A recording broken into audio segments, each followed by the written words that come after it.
Hi friends, welcome to Computer Insights.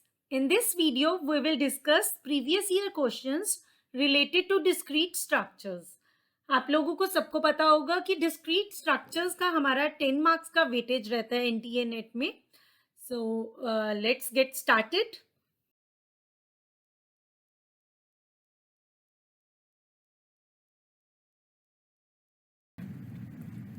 So let's start with question number 1. If fx is equals to x plus 1 and gx is equals to x plus 3, then f of f is, and the options are g plus 1, g4 and none of the above.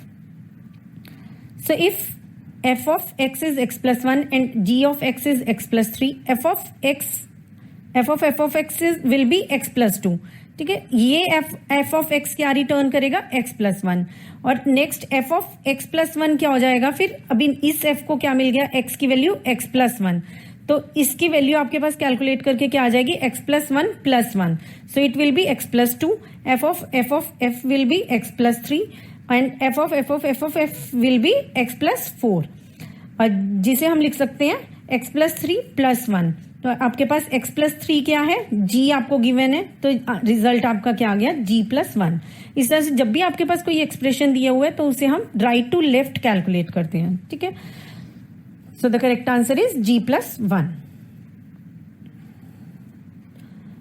Next is the following list are the degrees of all the vertices of the graph. 1 2 3 4 5 3 4 5 6 7 1 4 5 8 6 and 3 4 5 6. ये आपको different degrees दी हुई हैं किसी भी vertices के. ठीक है, तो यहाँ पे आपने ये बताना है कि इनमें से कौन से ग्राफ्स पॉसिबल हैं. जब भी आप एक ग्राफ बनाते हैं तो उसमें आपके पास जरूरी होता है कि number of vertices with odd degree should be even. ठीक है, किसी भी ग्राफ में नंबर ऑफ वर्टिसेस हमेशा ऑड डिग्री, जो भी नंबर ऑफ वर्टिसेस जिनकी ऑड डिग्री है वो हमेशा इवन होनी चाहिए. तो इसमें आप चेक कीजिए 1 3 और 5, 3 वर्टिसेस हैं जिनकी डिग्री ऑड है.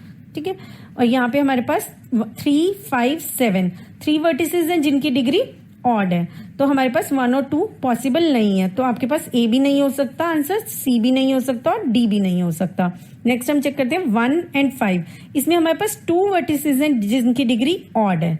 यहाँ पे आपके पास 3 एंड 5, यहाँ पे आपके पास 2 वर्टिसेस हैं जिनकी डिग्री ऑड है. तो ये भी 2 और 2 इन दोनों में आ रहा है, तो इन दोनों में क्या है, इवन नंबर ऑफ वर्टिसेस हैं जिनकी डिग्री ऑड है. ठीक है, तो ये आपके पास बी ऑप्शन आपका करेक्ट आंसर है. So the correct option is B. Next is if im denotes the set of integers modulo m, then the following are fields with respect to the operations of addition modulo m and multiplication modulo m. ठीक है, addition modulo m, multiplication modulo m, fields, groups, domains, ये सब हम एक और अलग से course में डिस्कस करेंगे. यहाँ पे मैं आपको एक शॉर्ट टिक बता रही हूँ डायरेक्ट, जिससे आप कैलकुलेट कर सकते हैं. यहाँ पे हमारे फील्ड्स आपने चेक करने हैं, तो Z23, 29, 31 और 33 में से आप कैसे चेक करेंगे, इस नंबर को आप चेक करेंगे whether this number is prime और कॉम्पोजिट. अगर ये नंबर आपका प्राइम है तो वो आपका फील्ड है, then this is Z23 is your field, Z29 is field, Z31 is field, but Z33 is not a field because 33 is your composite number. इसके आपके फैक्टर्स 3, 11 और भी फैक्टर्स हैं. ठीक है, तो ये प्राइम नंबर नहीं है, तो जो भी आपके प्राइम नंबर्स हैं यहाँ पे वो आपके पास कंसिडरेशन में आ जाएंगे फील्ड. ठीक है, so the correct answer is C. आपके पास 1 2 एंड 3 जो है वो आपके फील्ड्स हैं, तो आप डायरेक्ट चेक कर सकते हैं प्राइम है या कॉम्पोजिट है. Accordingly, you can answer. Next is weighted graph. Is a bidirectional graph, is directed graph, is graph in which number associated with edge eliminates table method. ऐसा कोई जरूरी नहीं है कि weighted graph है वो bidirectionally हो, directed ही हो, लेकिन ऐसा होता है, this is option is correct कि weighted graph में हर आर्क को हर एज के साथ नंबर एसोसिएटेड होता है. ठीक है, so weighted graph is graph in which number is associated with arc. Next is consider the relation on the set of non negative integers defined by x is congruent to y if and only if x mod 3 is equals to 3 mod y, 3 mod x is congruent to 3 mod y, x mod 3 is equals to y mod 3 and none of the above. तो जब भी हमारे पास ये relation check करना है, हमने हमारे congruency पूछा हुआ है, तो हमें ये देखना होता है कि दो नंबर्स कॉन्ग्रुएंट तभी होते हैं जब हम उन्हें सेम नंबर से डिवाइड करें और वो सेम रिमाइंडर जनरेट कर रहे हैं. ठीक है, तो मॉड ऑपरेटर आपको क्या रिजल्ट दे रहा है? रिमाइंडर. तो हम यहाँ पे क्या करें? x को 3 से डिवाइड करें यहाँ, लेकिन यहाँ पे हम 3 को y से कर रहे हैं. यहाँ पे आप 3 को x से कर रहे हो और 3 को y से कर रहे हो. यहाँ पे आप x को 3 से कर रहे हैं और y को 3 से कर रहे हैं. तो हमारा क्या होना चाहिए कि x और y को हम सेम ही नंबर से डिवाइड करें. ठीक है, तो वो आपका कौन सी ऑप्शन में है? थर्ड ऑप्शन में है. हम x और y को 3 से डिवाइड कर रहे हैं और जो इनका रिजल्टेंट आ रहा है, जो भी रिमाइंडर आ रहा है, वो इक्वल आ रहा है इस केस में. ठीक है, तो आपकी थर्ड ऑप्शन जो है वो करेक्ट ऑप्शन है. अगर आपका दोनों नंबर्स को हम डिवाइड करें सेम नंबर से और रिमाइंडर आपका सेम आ रहा है, वो आपका इक्वल साइन से पता चल रहा है कि रिमाइंडर सेम आ रहा है दोनों का, तो हमारे पास ये चीज ट्रू होगी, होल्ड करेगी. In that case x will be congruent to y. Fine, so the correct option is C. Next is minimum number of individual shoes to be picked up from a dark room containing 10 pairs of shoes if we have to get at least one proper pair. ठीक है, अभी आपके पास एक room में क्या है? 10 pair of shoes हैं. It means 20 shoes हैं टोटल इंडिविजुअल शूज. ठीक, तो अब हमें क्या पिक करना है? हमें क्या बताना है कि कितने मिनिमम हम चूज करें ताकि हमें वन प्रॉपर पेयर मिल पाए. ठीक है, तो अगर हम 1 शूज को चूज करते हैं तो आपके पास सिंगल ही है. 2 को अगर हम चूज कर रहे हैं तो हो सकता है 1 डिफरेंट है, सेकंड जो हमने चूज किया वो भी डिफरेंट है. तो इस तरह से 1 2 3 अप टू 10 जब हम चूज करें तो 10 हो सकता है आपको इंडिविजुअल शूज मिल रहे हैं, 10 के 10 आपको इंडिविजुअल मिले. उसके बाद हम 11th जब भी चूज करेंगे तो हम गारंटी दे सकते हैं कि ये किसी एक से तो मैच करेगा जो अब तक हमने 10 चूज की हैं. ठीक है, जो आपके पास पहले अभी तक 10 इंडिविजुअल शूज आए हैं, अब 11th लेने से आपके पास वो किसी ना किसी से तो अप टू 1 to 10 किसी ना किसी से मैच जरूर करेगा. ठीक है, तो हो सकता है वो पहले भी मैच कर जाए, लेकिन यहाँ पे हमें बताना है कि वो प्रोबेबिलिटी आप चेक कर सकते हैं, प्रोबेबिलिटी हम कैलकुलेट कर सकते हैं, लेकिन minimum number of individual shoes कितने पिक करें ताकि एक प्रॉपर पेयर बने ही बने. ठीक है, एटलीस्ट 1 बने ही बने. ठीक है, उसके बाद हमारे ज्यादा बनते रहेंगे, लेकिन अभी आपके पास एक प्रॉपर पेयर के लिए आपको चूज करने होंगे 11 पिक करने होंगे 11 शूज. ठीक है, 1 to 10 में कोई गारंटी नहीं, लेकिन जैसे ही हमने 11 पिक किया तो वो किसी ना किसी से अप टू 10 किसी ना किसी से मैच जरूर करेगा. So the correct option is 11. कर रहे हैं question number 7. Which of the following statement is false and the options are every tree is a bipartite graph, a tree contains a cycle, a tree with n nodes contains n-1 edges, a tree is a connected graph. हमारे tree जो होता है वो connected graph होता है. अगर n nodes हैं tree में तो n-1 एजेस होती है, इससे ज्यादा नहीं हो सकती, तो वो साइकिल बन जाती है. ट्री में कभी भी आपके पास साइकिल नहीं होती और ट्री हमेशा आपका बाइपार्टाइट ग्राफ होता है. ठीक है, so option number B is the correct answer. This statement is false. Next is the number of edges in a complete graph with n vertices is equals to.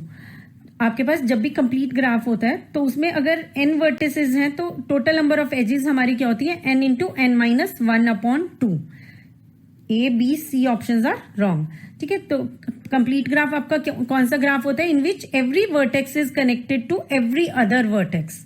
ठीक है, तो एक वर्टेक्स अगर हर दूसरी वर्टेक्स से कनेक्टेड होगी तो उसमें आपके पास टोटल नंबर ऑफ एजेस कितनी हो जाती हैं? n into n-1/2. कि फर्स्ट आपकी अगर 10 वर्टिसेस हैं तो 10 से कनेक्टेड है, सेकंड आपकी बाकी 9 से कनेक्टेड है, फिर आपके पास इस तरह से 1 + 1 2 आपके पास हो गया 10 तक, सबसे कनेक्टेड है वो. हर वर्टेक्स से कनेक्टेड है. Next question is if a² - b² is a prime number then where a and b belongs to n, then a² - b² is equals to 3, a² - b² is equals to a minus b, a² - b² is equals to a plus b, a² - b² is equals to 5. So what will be the correct answer? So let's check. Correct answer is a square minus B square is equal to A plus b. देखिए a square minus B square आपको क्या दिया हुआ है कि कोई भी prime number है, ठीक है, वो आपका जो रिजल्ट आएगा वो क्या आ रहा है, प्राइम नंबर। इसको अगर हम सॉल्व करते हैं तो आपके पास क्या आता है, A plus B into A minus B is equal to some prime multiplied by 1। कोई भी प्राइम नंबर है, अगर उसको किसी और से मल्टीप्लाई करोगे तो आपके पास क्या आएगा, वो प्राइम नहीं रहेगा फिर, ठीक है। ए माइनस बी का रिजल्ट आपके पास क्या आएगा, 1 ही आएगा। ए माइनस बी का रिजल्ट 2 नहीं आ सकता, क्योंकि अगर हम उसको किसी भी नंबर के साथ मल्टीप्लाई करें तो वो प्राइम रिजल्ट प्राइम नहीं आएगा, ठीक है। तो ए माइनस बी का रिजल्ट हमेशा क्या होगा, 1 होगा। तो ए प्लस बी आपके पास क्या होगा, हमेशा कोई ना कोई प्राइम नंबर होगा, और ए माइनस बी आपके पास क्या होगा, हमेशा 1 होगा। तो A square minus B square का रिजल्ट आपका क्या आएगा, हमेशा ए प्लस बी, क्योंकि ए माइनस बी आपका हमेशा क्या जनरेट करेगा, 1। तो A square minus B square will always be equal to A plus B in this case. Fine, so C is the correct answer.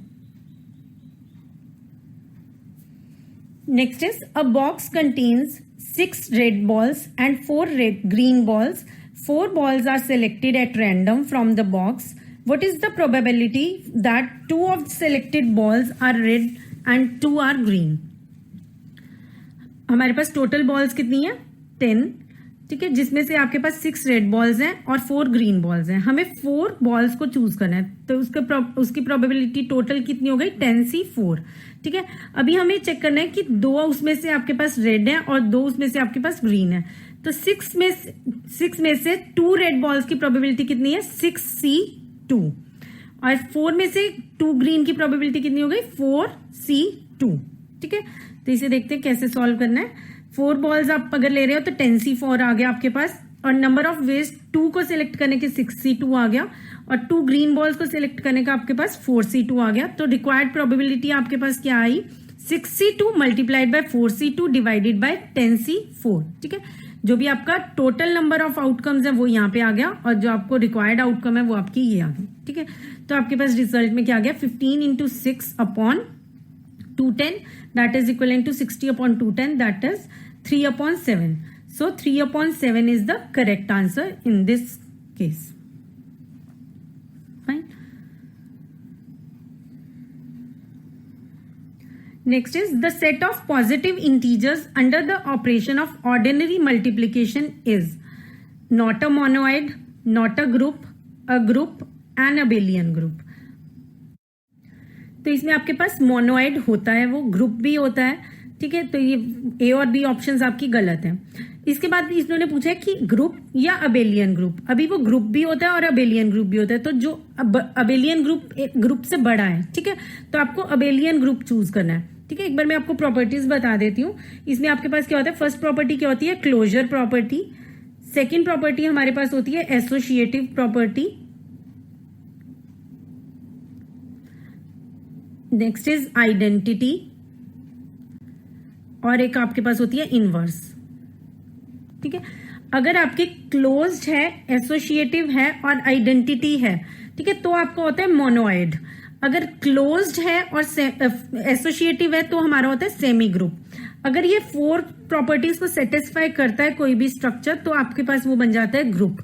और इनके अलावा, इन 4 के अलावा एक प्रॉपर्टी आपके पास होती है कॉम्यूटेटिव। अगर कॉम्यूटेटिव भी है तो आपका वो क्या हो जाएगा, स्ट्रक्चर अबेलियन ग्रुप हो जाएगा, ठीक है। तो मल्टीप्लीकेशन ऑपरेशन जो होता है, अगर हम 1 मल्टीप्लाई 2 करें so that will be 2, 2 multiply 3 करें सो दैट विल बी 6, तो वो हमेशा क्लोजर भी रहता है। एसोसिएटिव भी होता है, 2 into 3 is equal to 3 into 2 होता है।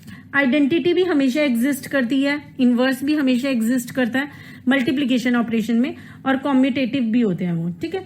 तो इसमें आपके पास 5 की 5 प्रॉपर्टीज सेटिस्फाई करती है। सॉरी, एसोसिएटिव में आपके पास a multiply b multiply c is equal to a multiply b multiply c, ठीक है, ये होता है, ठीक है। और कॉम्यूटेटिव में आपके पास होता है a multiply b is equal to b multiply a, ठीक है।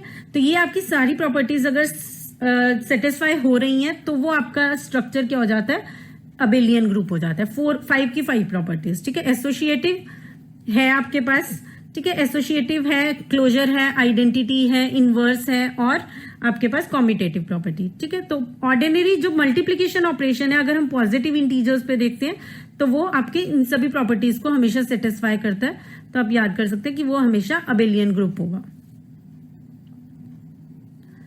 Next is in a set of 8 positive integers there always exists a pair of numbers having the same remainder when divided by। तो 8 अगर आपके पास positive integers हैं, ठीक है, तो वो किससे हम डिवाइड करें तो आपके पास सेम रिमाइंडर आपके पास आ रहा है, ठीक है। तो इसमें आपने बताना है कि किन दो नंबर्स का, किन्हीं भी दो नंबर्स का सेम रिमाइंडर अगर एग्जिस्ट कर रहा है, अगर आपके पास 8 इंटीजर्स हैं, ठीक है, तो अगर हम 7 लेते हैं, चेक करते हैं, ठीक है, 8 अगर आपके पास इंटीजर्स हैं, तो अगर हम 7 का डिवाइड कर रहे हैं, ठीक है, 7 से अगर हम सबको डिवाइड करें तो मे बी किसी का आपके पास 0 आ रहा है, किसी का रिमाइंडर 1 आ रहा है, 2 आ रहा है, 3 आ रहा है, 4 आ रहा है, 5 और अप टू 6 तक आपके पास रिमाइंडर्स आ सकते हैं, ठीक है। और जब हम 8th नंबर को डिवाइड कर रहे हैं तो आपका रिमाइंडर उन्हीं में से कोई एक आएगा, ठीक है। तो आपके पास पेयर ऑफ 2 नंबर्स हो जाएंगे आपके पास जिनका रिमाइंडर आपका सेम आ गया, ठीक। तो अगर हम 11 से डिवाइड करें तो भी आपके पास जरूरी नहीं है कि दो नंबर्स ऐसे हों जिनका सेम रिमाइंडर आ जाए। 13 पे भी नहीं होगा, 15 पे भी नहीं होगा। अगर 8 नंबर्स हैं तो उससे 7 से ही डिवाइड करेंगे तो आपके पास 2 नंबर्स ऐसे आ जाएंगे जिनका रिमाइंडर सेम होगा, ठीक है। According to pigeonhole principle, 7 numbers can have 7 different remainders. That is 0, 1, 2, 3, 4, 5, 6. So in 8 integers, at least one remainder will occur twice. ठीक है, जब भी आपके पास 8th नंबर आप दोगे तो उसमें आपके पास क्या हो जाएगा, इन्हीं में से कोई एक रिमाइंडर आपके पास आएगा, ठीक है। So the correct answer is 7. Start करें question number 13. The graph 3, 4, K34 has 3 edges, 4 edges, 7 edges और 12 edges.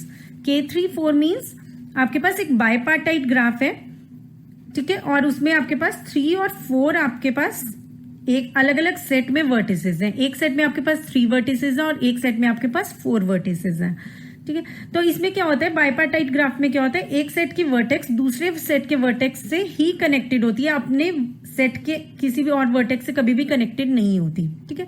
तो अगर एक सेट में आपके पास 3 वर्टिसेस हैं, दूसरे सेट में आपके पास 4 वर्टिसेस हैं, तो मैक्सिमम वर्टिसेस कितनी हो सकती हैं या कितनी होंगी, वो होंगी 12, ठीक है। के है तो वो कंप्लीट को डिनोट कर रहा है, ठीक है। तो कंप्लीट मीन्स हर वर्टेक्स से कनेक्टेड होगी ही होगी। तो अगर 3 है तो 3 की 3 आपके पास 4 वर्टिसेस से कनेक्टेड है। So total number of edges will be 3 into 4, that is 12. So the correct answer is 12. Next is a relation R in 1, 2, 3, 4, 5, 6 is given by 1, 2, 2, 3, 3, 4, 4, 4, 4, 5. The relation is reflexive, symmetric, transitive, not reflexive, not symmetric and not transitive. तो सबसे पहले हम reflexive के लिए क्या check करेंगे कि आपके इसमें रिलेशन में 1, 1, 2, 2, 3, 3, 4, 4 ये सब होने चाहिए, ठीक है। 1, 1, 2, 2, 3, 3, 4, 4, 5, 5, 6, 6 तो इस रिलेशन में हमारे पास नहीं है, तो ये रिफ्लेक्सिव रिलेशन आपका नहीं है। नेक्स्ट इज सिमेट्रिक, अगर 1, 2 है आपके पास तो 2, 1 भी एग्जिस्ट करता होना चाहिए था, ठीक है, लेकिन 2, 1 यहाँ पर नहीं है, तो ये सिमेट्रिक भी नहीं है। ट्रांजिटिव, अगर आपके पास 1, 2 है और 2, 3 है, if a b belongs to the relation, b c belongs to the relation, then a c should belong to the relation, तो ये आपका ट्रांजिटिव प्रॉपर्टी कहती है। तो अभी आपके पास क्या 1, 2 है, 2, 3 है, लेकिन 1, 3 एग्जिस्ट नहीं करता इस रिलेशन में, तो ये ट्रांजिटिव भी नहीं है। तो D option is correct one, which is not reflexive, not symmetric and not transitive. Next is the number of integers between 1 and 250 that are divisible by 2, 5 and 7 is। इसमें आपने नंबर बताना है, 2 है या 3 है या 5 है या 8 है। तो इस तरह से अगर आपको दिया हुआ है क्वेश्चन, तो हमने सबसे पहले क्या करना है, 2, 5 और 7 इनका हमें क्या ले लेना है, एलसीएम ले लेना है। तो एलसीएम इन तीनों का क्या आ गया आपके पास, 10 into 7 70, ठीक है। उसके बाद जो भी मैक्सिमम नंबर है उसे हम जनरली क्या करते हैं, डिवाइड कर देते हैं 70 को। सो जो भी इंटीग्रल पार्ट आ गया आपका वो आपका आंसर होता है। सो 250 divided by 70 will be 3 point something, तो आपका आंसर क्या हो जाएगा, 3। आप देख भी सकते हैं अगर 70 हम ले रहे हैं तो 70, 140 और 210 ये 3 नंबर्स ऐसे होंगे जो इन तीनों से डिवाइड हो सकते हैं, ठीक है। So the answer is 3। Next is an undirected graph possesses an Eulerian circuit if and only if it is connected and its vertices are all of even degree, all of odd degree, of any degree, even in number.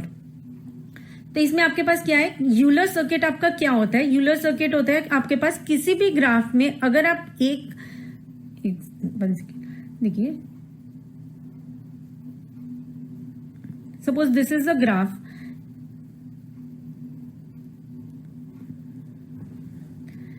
Euler path आपका क्या होता है कि हम हर vertex को ट्रेवर्स कर रहे हैं ओनली वंस, एग्जैक्टली वंस, ठीक है। यूलर ग्राफ में आपके पास, यूलर पाथ में आपके पास होता है कि हम हर एज को एक बार ट्रेवर्स करेंगे, ठीक है, और एक बार कम से कम करना ही है, ठीक है, मतलब एग्जैक्टली वंस ही आपको ट्रेवर्स करना है। और यूलर सर्किट का मतलब क्या होता है, जहां से आपने स्टार्ट किया है वहां से ट्रेवर्स करते हुए आप वापिस वहां पे पहुंच जा रहे हैं, ठीक है। तो इस केस में अगर आपके पास है एक सिंपल ग्राफ, अगर आप ये लेते हैं तो इसमें आपके पास यहां से स्टार्ट करके अगर हम यहाँ सभी एजेस को कवर करते हुए यहां पे वापस पहुंच जाते हैं तो वो क्या होता है, यूलर सर्किट, ठीक है। तो यूलर सर्किट आपका उसी केस में पॉसिबल है, यहाँ पे आपका यूलर सर्किट पॉसिबल नहीं हो पाएगा, ठीक है। अगर हम यहाँ से स्टार्ट करते हैं तो हम सभी को ट्रेवर्स करते हुए वापस वहां पर नहीं पहुंच सकते, सिर्फ एक ही बार ट्रेवर्स करना है, हमें उसे रिपीट नहीं करना। किसी भी एज को आप 2 बार भी नहीं ट्रेवर्स कर सकते और किसी भी एज को आप छोड़ भी नहीं सकते ट्रेवर्स किए बिना, ठीक है। तो इसमें आपके पास हमेशा क्या होना चाहिए, अगर आपके पास इवन डिग्री होगी तभी हमारे पास एक ग्राफ में यूलर सर्किट होगा, अदरवाइज यूलर सर्किट पॉसिबल नहीं होगा। तो आपके पास यहाँ पे था all of even degree, all of odd degree, of any degree, even in number. तो इसका करेक्ट आंसर है हमारा ऑल ऑफ इवन डिग्री, ठीक है। कि अगर आपके पास ग्राफ में सभी वर्टिसेस की डिग्री इवन है तभी आपका यूलर सर्किट एग्जिस्ट करेगा, अदरवाइज वो एग्जिस्ट नहीं करेगा। Next question is the minimum number of edges in a connected graph with n vertices is equals to minimum number, ठीक है। एक हम देखते हैं मैक्सिमम नंबर, अगर आपके पास कंप्लीट ग्राफ है तो क्या होता है n इंटू एन माइनस 1/2। अभी क्या आपको बताना है, मिनिमम नंबर ऑफ एजेस अगर आपके पास n वर्टिसेस हैं, ठीक है, तो वो हमेशा आपके पास क्या होती है, n-1, जो ट्रीज के केस में होता है। ट्रीज के केस में आपके पास n वर्टिसेस के साथ n-1 होती हैं, क्योंकि अगर हम इसके बाद कोई भी एक डिलीट कर देते हैं एज तो वो आपका अनकनेक्टेड हो जाता है, डिस्कनेक्ट हो जाएगा कहीं ना कहीं से। और अगर 1 वर्टेक्स आप ऐड कर देते हो तो वो आपके पास क्या होता है, ट्री अगर है तो वो साइकिल बन जाती है, ठीक है। तो मिनिमम आपके पास क्या होता है, n वर्टिसेस के साथ n-1 मिनिमम एजेस होनी चाहिए अगर आप एक कनेक्टेड ग्राफ चाहते हैं, ठीक है। अगर एक और डिलीट की आपने कभी भी तो वो डिस्कनेक्ट हो जाएगा। Next is consider the problem of connecting 19 lamps to a single electric outlet by using extension cords, each of which has 4 outlets. The number of extension cords required is 4, 5, 6 and 7. इसमें आपके पास क्या है, 19 lamps हैं, ठीक है। तो first आपके पास क्या है, जो भी आप फर्स्ट लेंगे प्लग उसे आप मेन स्विच के साथ लगा रहे हैं, ठीक है। सिंगल इलेक्ट्रिक आउटलेट है, उस आउटलेट के साथ लगाया आपने। उसके बाद हर जो आपका पास एक्सटेंशन कोड है उसमें 4 आउटलेट्स हैं। अगर फर्स्ट को आप लगा रहे हैं तो इसमें आपके टोटल नंबर ऑफ आउटलेट्स कितने बनेंगे, फर्स्ट को अगर आपने मेन में लगाया, उसके बाद सेकंड जो है वो फर्स्ट के साथ कनेक्टेड होगा, थर्ड आपका सेकंड के साथ कनेक्टेड होगा। तो 1 में आपके पास कितने बन गए, 3, ठीक है। सेकंड में आपके पास अगर हम देखते हैं, सेकंड में भी आपके पास कितने, टोटल 3। इसी तरह से हम टोटल करेंगे तो आपके पास 19 है, तो 6 में आपके पास वो टोटल कवर हो जाएंगे, ठीक है। क्योंकि 6th वाले में आपके पास लास्ट वाला भी फ्री होगा, तो आपके पास फर्स्ट में 3 है, सेकंड में 3 है, इसी तरह से 5th तक आपके पास 3 है, तो 5 इंटू 3 आपके पास 15 हो गया। और 6 में आपके पास 4 अवेलेबल है, तो आपके पास कितना हो गया, 15 + 4 19 लैंप्स को आप चला सकते हैं, ठीक है। सो द आंसर इज 6, ठीक है। And this is question number 19. Any integer composed of 2n identical digits divisible by 2n. This is power, fine. N is power. 2 raised to power n, 3 raised to power n, 5 raised to power n and 7 raised to power n. ठीक है, तो इस question में क्या कहता है, कोई भी इंटीजर अगर हम लेते हैं वो 3n आइडेंटिकल डिजिट्स हैं अगर उसमें, तो वो इन चारों में से किससे डिविजिबल होंगे। 3n आइडेंटिकल डिजिट्स आपको क्या कहते हैं, 3(1) अगर हम लेते हैं, 3(2) लेते हैं, 3(1) means 3 identical digits, it means it can be 1 1 1 2 2 2 up to 9 9 9। ठीक है, इसी तरह से अगर हम 3(2) देखें तो वो क्या हो जाता है आपका 9, तो 9 आइडेंटिकल डिजिट्स आपके। ठीक है, तो 1 1 1 अगर हम देखते हैं तो ये किससे डिविजिबल है, 2(n) मीन्स अगर हमने यहाँ पे n की वैल्यू 1 ली तो इट मीन्स यहाँ पे भी 1 ले रहे हैं। ठीक है, तो क्या 1 1 1 आपका 2 से डिविजिबल है, नहीं है, 5 से है, नहीं है, 7 से है, 7 से आप चेक कर लीजिए, 7 से भी नहीं है। ठीक है, तो आपका वो डिविजिबल किससे, 1 1 1 डिविजिबल है 3 से। इसी तरह से अगर हम देखते हैं आपका 1 1 1, अगर 1 1 1 आपका 3 से डिविजिबल है तो आपका 2 2 2 भी 3 से डिविजिबल होगा, 3 3 3 भी आपका 3 से डिविजिबल होगा। ठीक है, तो इसमें आपके पास आ गया कि अगर हम n की वैल्यू यहाँ पे 1 लेते हैं तो 3 डिजिट नंबर्स अगर हमारे पास है, 3 आइडेंटिकल डिजिट्स हैं आपके पास। ठीक है, तो वो आपका 3 से डिविजिबल है, बाकी किसी से नहीं है। इसी तरह से आप n = 2 के लिए, 3 के लिए भी चेक कर सकते हैं, तो वो आपका रिजल्ट क्या आएगा, हमेशा 3(n). ठीक है, so the correct answer is 3(n). Next is domain and range of the function y is equals to -√(-2x + 3). इसमें आपने डोमेन और रेंज बतानी है एक पर्टिकुलर फंक्शन की। ठीक है, जिसमें आपको y की वैल्यू इसके इक्वलेंट दी हुई है। ठीक है, तो यहाँ पे आपके पास क्या है, y की वैल्यू माइनस में है तो वो हमेशा क्या होगी, <0 होगी, <0 नहीं हो सकती। तो आपके पास यहाँ पे ऑप्शन ए में क्या है, <0, तो ए ऑप्शन तो आपका इनकरेक्ट हो गया। ठीक है, नेक्स्ट हम देखते हैं कि x, इसकी वैल्यू हम क्या पुट करें आपके पास कि वो हमारे पास जो भी सॉल्यूशन है वो आपका आए। तो यहाँ पे अगर स्क्वायर रूट में है और ये माइनस में, स्क्वायर रूट में अगर अंदर माइनस आ जाते हैं तो वो आपके क्या आ जाते हैं, इमेजिनरी नंबर्स हो जाते हैं। ठीक है, तो वो आपका रियल नंबर नहीं रहेगा। तो हमें इससे क्या बनाना है, इसकी वैल्यू किसके इक्वलेंट होनी चाहिए, -2x + 3 शुड बी > 0। ठीक है, तो ये आपके पास क्या आ गया, -2x > -3। तो अगर हम माइनस को पॉजिटिव बनाते हैं, नेगेटिव को पॉजिटिव में कन्वर्ट करते हैं तो हमारी इनइक्वालिटी भी चेंज हो जाती है। So that means 2x > (3). So x should be <= 3/2। Fine, so this किसमें आपके पास x इज दिस, x > 3/2 वो नहीं हो सकता, x > 3/2 नहीं हो सकता, x <= 3/2 और y <= 0। तो आपके पास डी ऑप्शन आपका करेक्ट आंसर है। ठीक है, अगर आपके 3/2 से ये इंक्रीज होगी, ठीक है, अगर ये <2 ही रहनी चाहिए, अगर ये बढ़ेगी वैल्यू तो ये आपकी वैल्यू क्या हो जाएगी, अंदर वाली जो स्क्वायर रूट के बीच में है वो आपकी नेगेटिव वैल्यू हो जाएगी। ठीक है, so the correct answer is D. Next is maximum number of edges in n node undirected graph without self loop। It is कौन सी ऑप्शन होगी, n2 n × n - 1 n × n + 1 या n × n - 1/2 maximum number of edges. ठीक है, self loop के बिना कितनी possible है। ठीक है, वो मैक्सिमम नंबर ऑफ एजेस हमने देखा था कंप्लीट ग्राफ में भी, तो वो हमेशा आपकी क्या रहती है, n × n - 1/2। Next question is the number of colours required to properly colour the vertices of every planar graph is 2, 3, 4 और 5। प्लानर ग्राफ आपका क्या होता है, जो भी ग्राफ आपका विदाउट इंटरसेक्शन ड्रॉ होता है। ठीक है, तो वो आपका क्या होता है, graph, planar graph. Suppose this is the graph, इसे क्या आप विदाउट इंटरसेक्शन ड्रॉ कर सकते हो, यस। एक आपने ये ले लिया, ठीक है, इसमें अभी तक कोई इंटरसेक्शन नहीं आया, अब हमें ये लाइन ड्रॉ करनी है। तो ये लाइन आप कैसे ड्रॉ कर सकते हो, ABCD सपोज। ठीक है, बी और डी के बीच में जो एज है आपकी, ये आप कैसे ड्रॉ कर सकते हो, you can draw like this. ठीक है, तो ये आपका प्लानर ग्राफ है, this is not a planar graph. ठीक है, प्लानर ग्राफ आपका वो ग्राफ होता है जिसमें कोई भी इंटरसेक्शंस नहीं होते।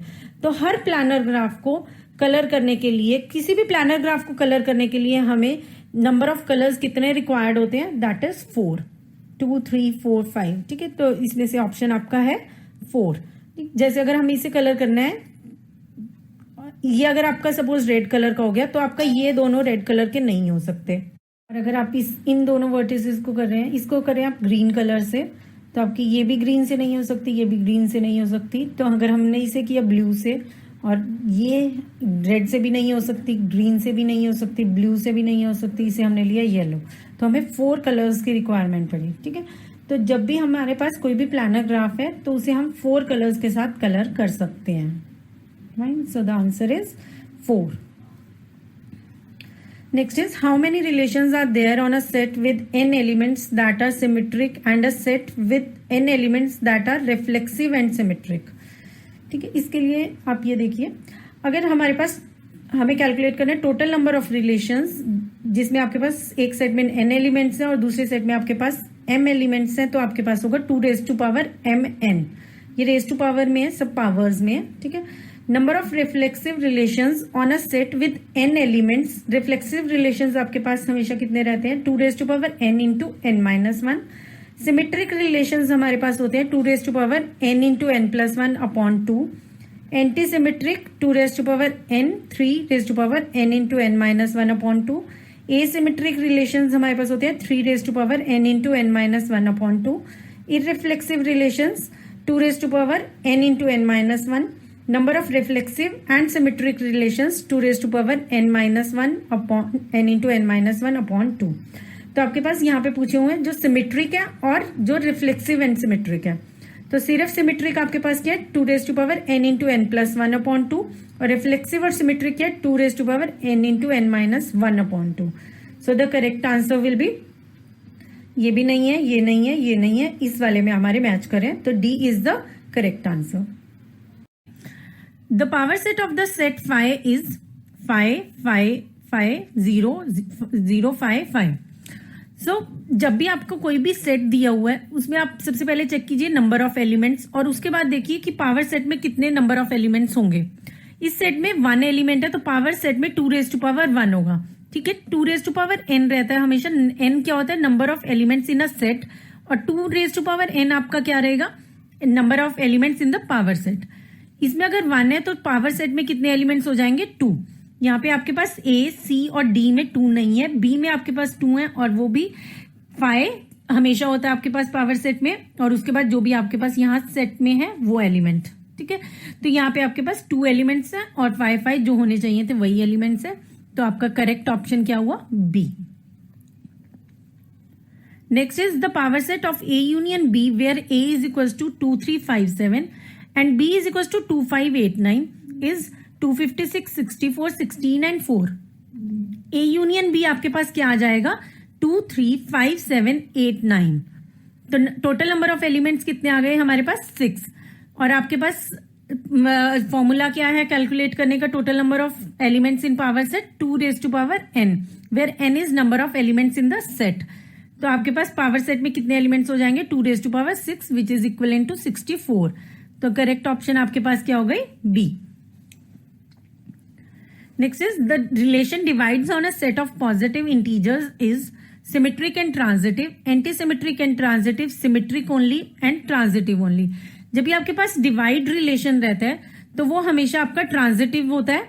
देखिए कैसे, जैसे अगर हमने सपोज एग्जांपल लिया 5 10 एंड 40, तो आपका 10 is divisible by 5 and 40 is divisible by 5, hence 40 is divisible by 5, ठीक है। अगर 5 से आप 10 को डिवाइड कर सकते हैं, 10 से आप 40 को डिवाइड कर सकते हैं, तो आप 5 से भी 40 को डिवाइड कर सकते हैं।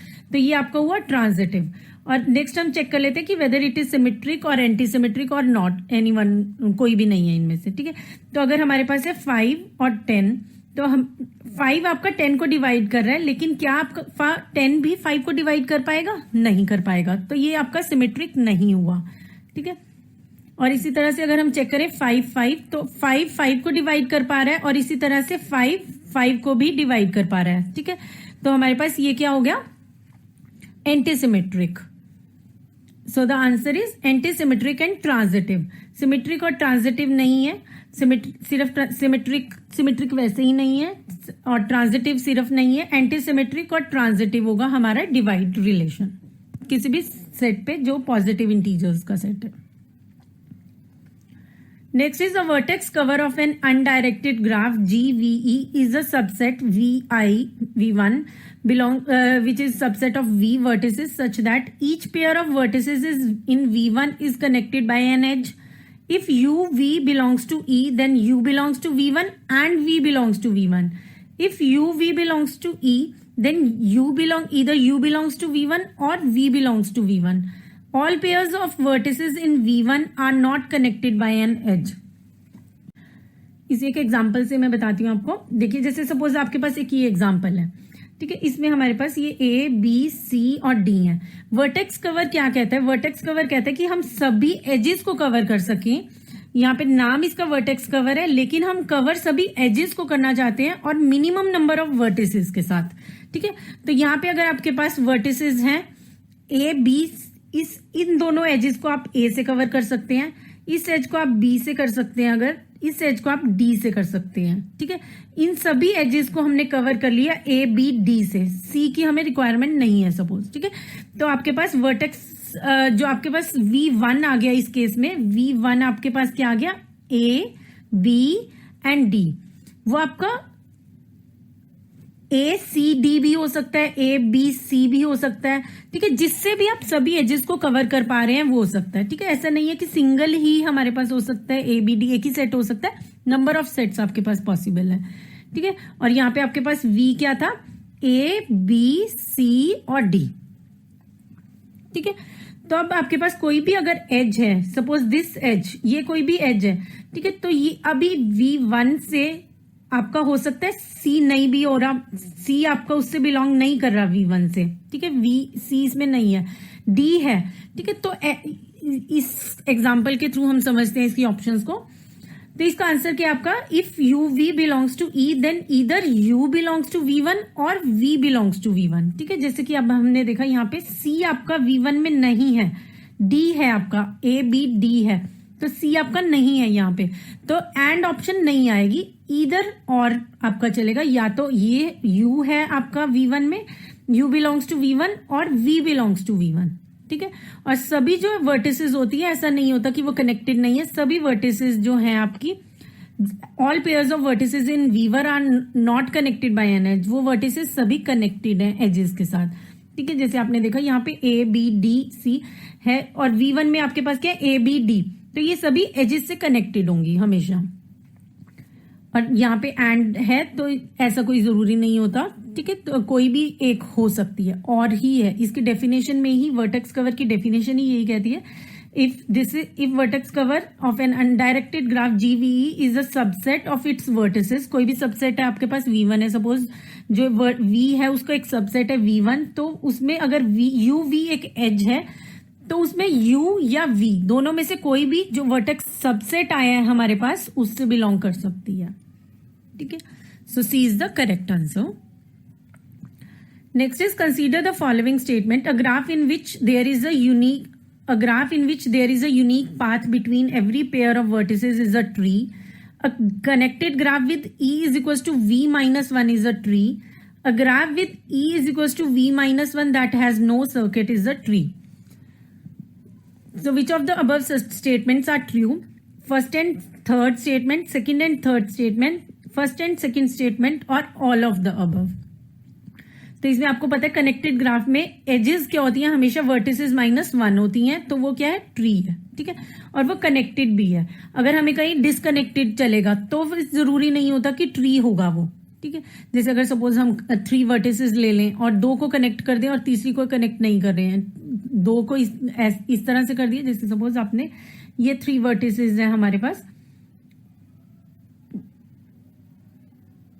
ठीक है। ये आपके पास क्या हुई? कनेक्टेड भी हो गई और ये क्या बन गया? एक ट्री बन गया। अभी हम अगर कहीं इस तरह से और एक वर्टेक्स हमने यहाँ पे ले ली, तो यहाँ पे आपके पास क्या है? 4 वर्टिसेस हैं, 1, 2, 3 एंड 4 सपोज, ठीक है। ये वर्टेक्स नहीं है, तो आपके पास एजेस क्या हो गई? 3 हैं। यहाँ पे एक और ले लो आप, ठीक है, तो उसमें आपके पास क्या है कि जरूरी नहीं है, अगर डिसकनेक्टेड है उस केस में आपके पास -1 होगा तो भी चलेगा, लेकिन अगर आपका कनेक्टेड बोल दिया तो इस केस में e is equal to v-1 में आपका ट्री ही होगा हमेशा। A tree with e is equal to v-1 which has no circuit is a tree. अगर कोई सर्किट नहीं है, अगर सर्किट मिल गया तो फिर वो आपका क्या बन जाएगा, v-1 भी है तो भी क्या हो जाएगा, वो ट्री नहीं रहेगा। ठीक है, अगर अब v-1 है और कोई सर्किट नहीं है तो वो डेफिनेटली ट्री होगा। और हमेशा आपके पास क्या होता है, ग्राफ में यूनिक पाथ होता है, 2 पेयर्स, अगर यूनिक पाथ है किन्हीं भी 2 पेयर ऑफ वर्टिसेस में तो वो हमेशा आपका ट्री होता है। So all of the statements in this question are true, so the option is D, all of the above. You can check its solution. तो आपके पास क्या रिजल्ट रहेगा, all of the above. And that's all for this video. Thanks for watching.